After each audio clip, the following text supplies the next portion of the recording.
Agar dasturlashga ish topish oson deb kirayotgan bo'lsanglar, bu xato. Lekin yaxshi daromad topaman deb kirayotgan bo'lsanglar, to'g'ri. Man ismim Umidjon, familiyam Abduvaliyev, yoshim 17da, Qo'qon shahridanman. Hop, nega aynan dasturlash? Ish topish oson, Dasturlashga mutaxassis. ish topish oson deb kirayotgan bo'lsanglar, bu xato. Lekin dasturlashda bu qulay kasb, 2-3 yillik tajribam bo'lsa, yaxshi daromad topaman deb kirayotgan bo'lsanglar, to'g'ri. Haqiqatdan shunaqa. Hozir deylik, middle yoki senior odam shunchalik ishsiz qolmaydi. Agar AI dan foydalana olsa, bemalol aytaman, hamma kompaniyaga middle yoki senior kerak, lekin junior emas. Otangiz nima ish qilishadi? Dadam usta, ham shifokor. Kim to'layapti kurs pulini? Ota-onam agar ish bo'lsa ishlab o'zim Yaxshi, nima ish qilib turasiz? Asosan ustachilik, Qanaqa ustasiz? universal. O, prosta. Masalan, Ko'proq- bo'yash. Demak, tushundim men sizni nima uchun ishga kirish oson deyotganingizni.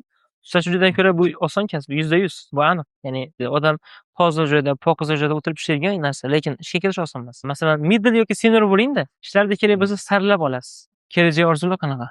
Ko'proq Yevropada o'qish, Shvetsiya. Yaxshi, nimalar qilmoqchisiz uning uchun? Yoshingiz nechida hozir? Ingliz tilini Ingliz o'rganyapsizmi? tili Qay darajadasiz hozir? o'rtaga. Kitob o'qib turasizmi? Oxirgi o'qigan kitobingiz? Muzokara san'at, Undan oldin yana qaysi kitob o'qidingiz? ta'sir psixologiyasi. Otangizga rahmat, tashlamang. Salomat bo'ling. Najot ta'lim